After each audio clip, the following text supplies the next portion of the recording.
आज हम 2015 का पेपर करेंगे।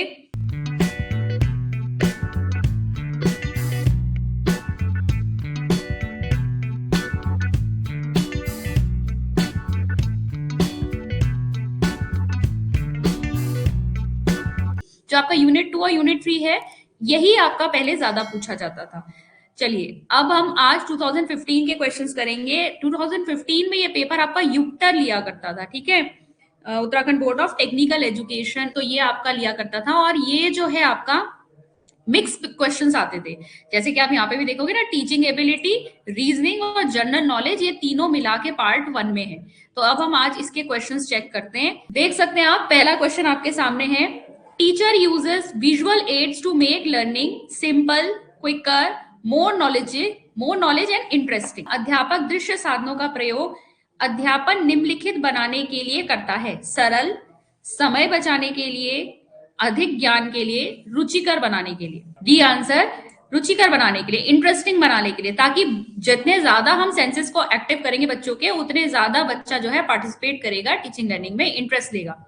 नेक्स्ट है क्वेश्चन, अध्यापक की असफलता का सबसे बड़ा कारण है: अंतरवैयक्तिक संबंध, वाक दक्षता, विषय के ऊपर पर्याप्त नियंत्रण ना होना, उपरोक्त में से कोई नहीं। Interpersonal relationship, verbal ability, lack of command over the knowledge of the subject, none of these. एक एक करके ऑप्शंस को एलिमिनेट करो। भाई, वर्बल एबिलिटी अच्छी होगी तो वो तो टीचर अच्छा होगा, अंतर व्यक्ति संबंध यानी इंटरपर्सनल रिलेशनशिप भी अच्छे होंगे तब भी टीचर अच्छा होगा। लेकिन अगर विषय के ऊपर उसे कंट्रोल नहीं है, या फिर कमांड नहीं है, कमांड नहीं है, अच्छे से अपने सब्जेक्ट की नॉलेज नहीं रखता, तो यहाँ पर टीचर असफल हो जाएगा। नेक्स्ट है आपका, अध्यापन में सबसे अनावश्यक कारक, ठीक है, आवश्यक नहीं, अनावश्यक कारक कौन है? छात्रों को दंड देना, कक्षा में अनुशासन रखना, प्रभावशाली ढंग से व्याख्यान देना, उपरोक्त में से कोई नहीं। लीस्ट इंपॉर्टेंट फैक्टर, बच्चों को दंड देना कभी भी आपका नहीं सही माना जाएगा, इंपॉर्टेंट फैक्टर नहीं रहेगा, ठीक है। नेक्स्ट है आपका, किसी पाठ के शिक्षण में मॉडल के उपयोग को शिक्षक को करना चाहिए, ठीक है, उसे लेक्चर के दौरान लगातार दिखलाना चाहिए, मॉडल के सामने खड़े होना चाहिए, आवश्यकता होने पर दिखाना चाहिए, इनमें से कोई नहीं। आवश्यकता होने पर दिखाना है, हर समय नहीं दिखाना है, मॉडल के सामने खड़े भी नहीं होना है, ठीक है, आवश्यकता पड़ने पर दिखाना है। नेक्स्ट आपका जो क्वेश्चन है ये आपका जीके का है, इसको हम नहीं देखेंगे, ये 6th भी। अब हम चलेंगे आपका सीधे क्वेश्चन नंबर 9 पर। An example of audio visual media is, दृश्य श्रव्य माध्यम का उदाहरण है: चार्ट, टेलीविजन, रेडियो या मॉडल। बी करेक्ट है, टेलीविजन, ठीक है। और ये क्या है? ऑडियो विजुअल एड है। अगर हम रेडियो की बात करें तो ये सिर्फ ऑडियो एड है, अगर हम मॉडल की बात करें या चार्ट की बात करें तो वो एक विजुअल एड हो जाएगा। परिपक्वता का एक उदाहरण है कि जब बालक सीखता है चलना, चित्रांकन करना, पढ़ना, साइकिल चलाना। मैच्योरेशन का एग्जाम्पल क्या है इनमें से?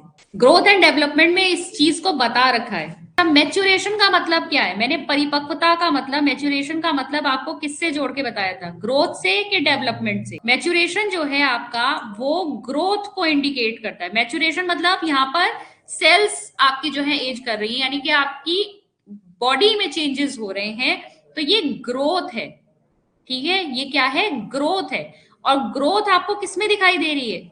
वॉकिंग करने में, चलने में, चित्रांकन करने में, पढ़ने में, साइकिल चलाने में। ग्रोथ किसमें दिखाई दे रही है? कब कहोगे कि बच्चा ग्रो कर रहा है, बड़ा हो रहा है? ए होगा इसका आंसर। ये इन्होंने क्वेश्चन को थोड़ा सा घुमाया है, इन्होंने सीधे ग्रोथ ना लिखकर मैच्योरेशन वर्ड दे दिया, लेकिन ये मैं आपको ग्रोथ एंड डेवलपमेंट में बता चुकी हूँ। हमेशा आप मैच्योरेशन को ग्रोथ से जोड़ोगे, फिजिकल ग्रोथ से, तो आंसर यहाँ पर ए होगा। नेक्स्ट है आपके सामने question, which of the following is not a domain of learning? निम्न में से कौन सा एक अधिगम का पहलू नहीं है? संज्ञानात्मक, भावात्मक, क्रियात्मक, आध्यात्मिक। स्पिरिचुअल नहीं है, कॉग्निटिव है, जहां हम बुद्धि की बौद्धिक क्षमताओं की बात करते हैं, भावात्मक में फीलिंग्स की बात करते हैं, क्रियात्मक में हम करने के पक्ष की बात करते हैं, यानी जो प्रैक्टिकल एस्पेक्ट है। राम ने सीता की डेस्क से ली हुई पेंसिल वापस रख दी क्योंकि उसे पकड़े जाने पर सजा मिलने का डर था। यह कोलबर्ग के किस स्तर को बताता है? पूर्व परंपरागत स्तर, परंपरागत स्तर, उत्तर परंपरागत स्तर, इनमें से कोई नहीं। ए आंसर बिल्कुल सही है, पूर्व परंपरागत स्तर। प्री कन्वेंशनल लेवल पर जो बच्चा होता है उसके लिए क्या रहता है, उसके लिए जो सही और गलत का नैतिक आप तर्कणा वो देता है, वो क्या देता है कि वो काम सही है जिसके लिए मुझे पनिशमेंट ना मिले, और वो काम गलत है जिसके लिए मुझे पनिशमेंट मिले। ठीक है, ओबीडियंस और पनिशमेंट वाला था ना यहाँ पर। जिस चीज को मैं, अगर मेरे बड़े कुछ कह रहे हैं या कोई मुझे कुछ कह रहा है, मैं उसे ओबे करूं तो सही, और अगर ना मानू तो गलत। ठीक है, ओबीडियंस एंड पनिशमेंट। नेक्स्ट आपका जो क्वेश्चन नंबर 14 है, अब इसे हम टीचिंग एप्टीट्यूड में भी ले सकते हैं, जीके में भी आ सकता है ये। ठीक है, तो ये आपका क्या है, ऑपरेशन ब्लैक बोर्ड परिणाम था कोठारी आयोग का, राष्ट्रीय पाठ्यक्रम रचना 2005 का, राष्ट्रीय शैक्षिक योजना 1986 का, या राष्ट्रीय पाठ्यक्रम रचना 2000 का। 1986 की आपकी जो पॉलिसी आई थी एनपीई, उसमें ऑपरेशन ब्लैक बोर्ड की बात की गई थी। बेसिकली जो आपके प्राइमरी स्कूल्स हैं उनके लिए कुछ निश्चित उन्होंने मिनिमम वो चीजें रखी थी कि भाई रूम्स आपके, 2 रूम्स आपके होने चाहिए, टीचर होने चाहिए, और जो आपका टीचिंग मटेरियल है वो क्या क्या होना चाहिए। तो वो उन्होंने एक बेसिक एक रिक्वायरमेंट जो है सेट कर दी थी प्राइमरी स्कूल्स के लिए। नेक्स्ट क्वेश्चन पे चलेंगे, यहाँ पर है आपका क्वेश्चन नंबर 19। ठीक है, 19 से स्टार्ट करेंगे, बाकी सब जीके के हैं। प्रोजेक्ट शिक्षण विधि किससे संबंधित है? फ्रॉबेल, जॉन डीवी, आर्मस्ट्रॉन्ग, इनमें से कोई नहीं। आप लोगों को किल पैट्रिक लग रहा होगा, ठीक है, इस तरीके का आता है तो आप आंसर जॉन डीवी करेंगे। क्यों करेंगे? देखो, प्रोजेक्ट विधि जो आती है आपकी, वो प्रैग्मेटिज्म की फिलॉसफी से निकली है, जिसमें सोसाइटी की इंपॉर्टेंस मानी गई थी, और ये माना गया था कि जो मेरे लिए उपयोगी है वही सही है। ठीक है, एक्सपेरिमेंट को, एक्सपीरियंशियल लर्निंग को यहाँ पर महत्व दिया जाता है। जॉन डीवी के ही आपके डिसाइपल, या फिर आप कह सकते हैं उनके शिष्य थे किल पैट्रिक। तो अगर किल पैट्रिक का नाम नहीं है तो आप जॉन डीवी का नाम देंगे। ठीक है, जॉन डीवी जो है आपके, वो प्रोजेक्ट विधि से जुड़े हुए हैं।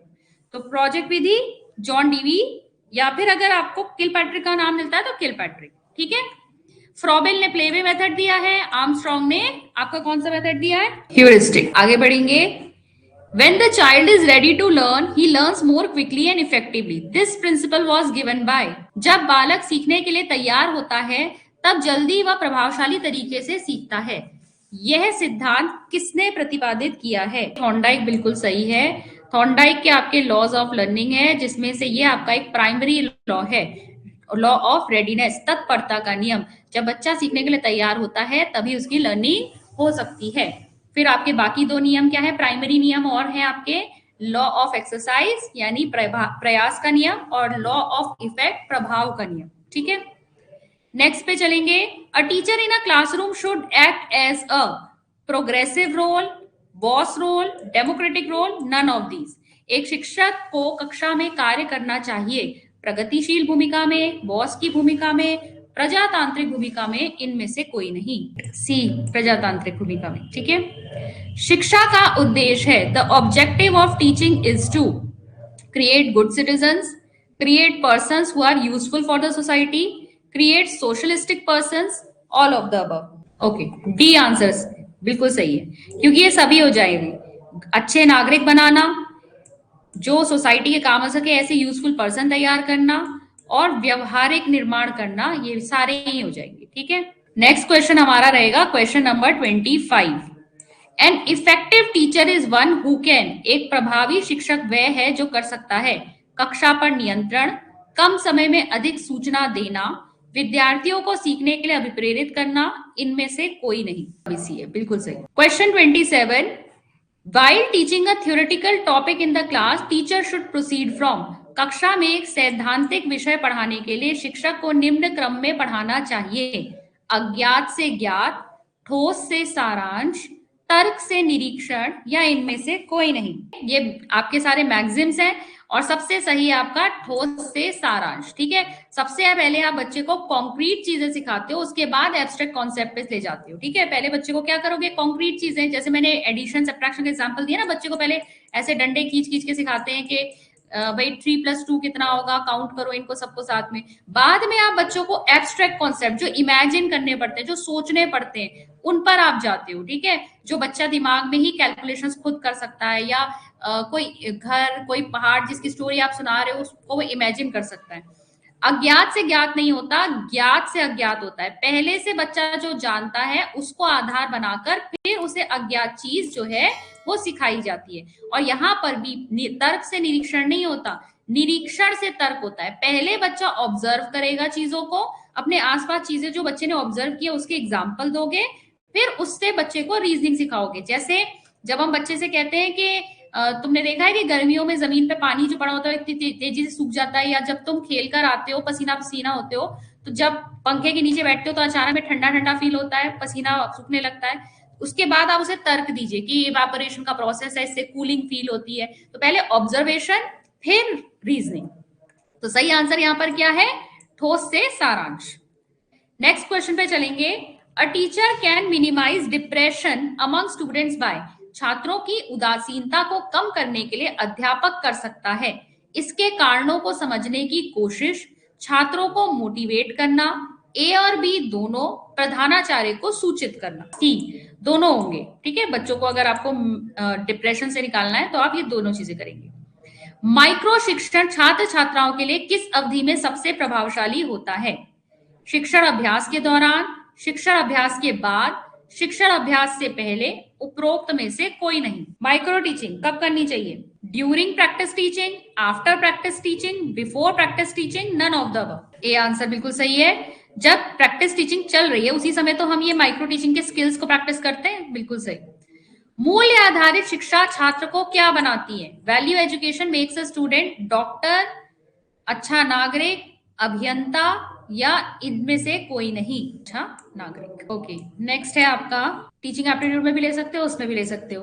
District primary education programme DPEP, ठीक है, ये कब लॉन्च हुआ था? इसको मैं आपको वैसे ही क्लियर कर देती हूँ कि ये यहाँ पर जितने भी आंसर्स दिए हैं वो आंसर सही नहीं है। आंसर इसका 1994 है, ठीक है। डीपीईपी प्रोग्राम जो शुरू हुआ था, तो यहाँ पर से कोई भी आंसर इसका सही नहीं था। नन ऑफ दीज है, नन ऑफ दीज, ठीक है। नेक्स्ट क्वेश्चन पे चलेंगे 33। एक सजीव कक्षा में निम्नलिखित में से सबसे अधिक संभावित है? कभी कभार हंसी का दौर, पूर्ण रूप से शांति, शिक्षक छात्र वार्ता, विद्यार्थियों के बीच खुली बहस। शिक्षक छात्र वार्ता। आपके अनुसार शिक्षण है एक कला, एक कौशल, ए और बी दोनों, इनमें से कोई नहीं। ए और बी दोनों है, हाँ करेक्ट, दोनों है। आर्ट भी है, स्किल भी। व्यक्तिगत विभिन्नताओं का क्षेत्र है लिंग भेद, शारीरिक रचना, मानसिक योग्यताएं, उक्त सभी। हम इंडिविजुअल डिफरेंसेस कहाँ कहाँ देखते हैं? जेंडर में, बॉडी स्ट्रक्चर में, मेंटल एबिलिटीज में, सभी में। डी। सामाजिक नियमों व कानून के विरुद्ध व्यवहार करने वाला बालक कहलाता है बाल अपराधी, जड़ बुद्धि बालक, मंद बुद्धि बालक, इनमें से कोई नहीं। बाल अपराधी, डेलिक्वेंट चाइल्ड कहते हैं इसे। क्वेश्चन 38 देखेंगे। कक्षा 3 के विद्यार्थियों के लिए निम्न में से कौन सा शिक्षण का सबसे अच्छा तरीका होगा? व्याख्यान विधि, सृजनात्मक क्रियाकलाप, समूह वार्तालाप, प्रयोगशाला विधि। बी सृजनात्मक क्रियाकलाप। नेक्स्ट है आपका, विद्यार्थियों के एकेडमिक निष्पादन को सुधार सकता है यदि अभिभावकों को उत्साहित किया जाए बच्चों के कार्य का निरीक्षण करने के लिए, अधिक ट्यूशन का प्रबंध करने के लिए, इसके बारे में चिंतित न होने के लिए, इनमें से कोई नहीं। आंसर ए है, बाकी हमारे नेगेटिव आंसर्स हैं। ट्यूशन का प्रबंध करना या चिंतित ही ना होना बच्चों के लिए, ये गलत है, ए ऑप्शन होगा। नेक्स्ट क्वेश्चन पे चलेंगे। आपकी कक्षा में एक छात्र के प्रायः विलंब से आने पर उसके अभिभावकों से बात करेंगे, प्रधानाचार्य से उसकी शिकायत करेंगे, उसे कठोर दंड देंगे, कारण को जानकर तदनुसार निर्णय लेंगे। डी कारण जानेंगे। एक स्कूल जाने वाली लड़की ने फर्श पर कोट फेंकने की आदत डाल ली है। लड़की की माँ उससे कहती है कमरे में बाहर जाओ और कोट को खूंटी पर टांगो। लड़की अगली बार घर में प्रवेश करती है, कोट को हाथ पर रख अलमारी की तरफ जाकर कोट को खूंटी पर टांग देती है। यह उदाहरण है श्रृंखलागत अधिगम का, उद्दीपन अनुक्रिया अधिगम का, प्रव्यय अधिगम का, उक्त सभी। ये आपका गैने की जो थ्योरी है ना, उसमें एक बार पढ़ना, ये आपका चेनिंग है। चेनिंग का मतलब क्या होता है? जब हम एक के बाद एक बहुत सारे टास्क को जोड़कर एक काम पूरा करते हैं। जैसे यहाँ पर इसने कोड को क्या किया है, वहां पर एक पूरा टास्क कंप्लीट किया है, तो उसने चीज को पहचानना, फिर कहां पर जाकर उसे रखना है, ये एक पूरा टास्क हो गया जिसमें इसने छोटे छोटे एसआर को इसने कनेक्ट करके एक चेन बना दी। ये जब हम क्या कहते हैं केवल एक आपके स्टिमुलस पे एक ही अनुक्रिया देते हैं, वो एसआर कनेक्शन होता है, जिसमें हमने स्टिमुलस रिस्पॉन्स लर्निंग की बात की थी। जैसे वो कुत्ते का भौंकना, पैवलोव वाला केस है ना, जहां पर घंटी बजी, कुत्ते ने भौंका, एक ही एक्शन हो रहा है, स्टिमुलस रिस्पॉन्स, ये होता है उद्दीपन अनुक्रिया अधिगम। लेकिन यहाँ पर क्या हो रहा है, यहाँ उसने पूरा प्रोसेस कंप्लीट किया है। ऐसे ही अगर आप कहो ना स्टिमुलस रिस्पॉन्स में, जैसे मैंने एक उदाहरण दिया, एक स्टिमुलस एक रिस्पॉन्स, पियानो बजाना, पियानो अगर आप बजा रहे हो तो उसमें आपको बहुत सारी चीजें एक साथ करनी है, आपको सुर पहचानना आना चाहिए, आपकी उंगलियां एक जगह पे पड़नी चाहिए, ठीक है, तब जाकर उसमें से एक ट्यून जो है निकलेगी। तो आपने बहुत सारे एक्शंस को जो है जोड़ दिया, तो ये चेनिंग हो जाती है। ताला खोलना या ताला बंद करना, आपको सही चाबी पहचाननी भी आनी चाहिए, सही तरीके से आपको उसे इंसर्ट करना भी आना चाहिए लॉक में, उसके बाद सही तरफ घुमाना भी आना चाहिए। तो बहुत सारे यहाँ पर एक्शंस एक साथ कनेक्ट होकर एक कंप्लीट टास्क बना रहे। तो यहाँ पर भी कोड को हाथ में लेकर अलमारी की तरफ जाकर खूंटी पे टांगना एक चेन लर्निंग है, ठीक है, एक एक्शन नहीं हो रहा है बस खाली स्टिमुलस, ठीक है, बार बार उसे कोई स्टिमुलस नहीं मिल रहा। स्टिमुलस रिस्पॉन्स लर्निंग में होता है आपने स्टिमुलस दिया तब रिस्पॉन्स आ रहा है, ठीक है, और कॉन्सेप्ट यहाँ पर कोई ऐसा सिखाया नहीं जा रहा। तो यहाँ ये श्रृंखला अधिगम है, जिस प्रक्रिया में व्यक्ति दूसरों के व्यवहार को देखकर सीखता है, ना कि प्रत्यक्ष अनुभव से, उसे कहा जाता है सामान्य अधिगम, सामाजिक अधिगम, प्रायोगिक अधिगम, इनमें से कोई नहीं।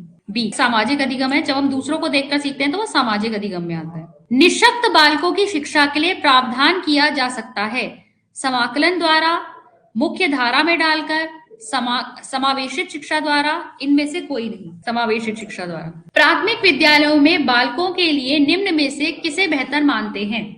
वीडियो अनुरूपण, स्वयं के द्वारा किया गया अनुभव, प्रयोगात्मक, इनमें से कोई नहीं। बी स्वयं के द्वारा, हैंड्स ऑन एक्सपीरियंस। खिलौने की आयु कहा जाता है पूर्व बाल्यावस्था, शैशवावस्था, ए और बी दोनों, उत्तर बाल्यावस्था, पूर्व बाल्यावस्था।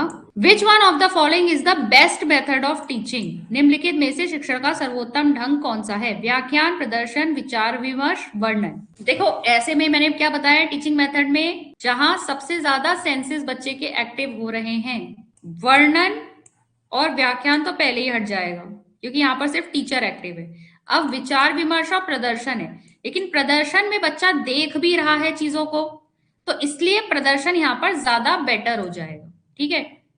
डिस्कशन से सिर्फ क्रिटिकल थिंकिंग डेवलप होगी, मतलब, लेकिन डेमोन्स्ट्रेशन में हमारे ज्यादा सेंसेस एक्टिव होंगे, तो इसलिए यहाँ पर बी ऑप्शन करेक्ट।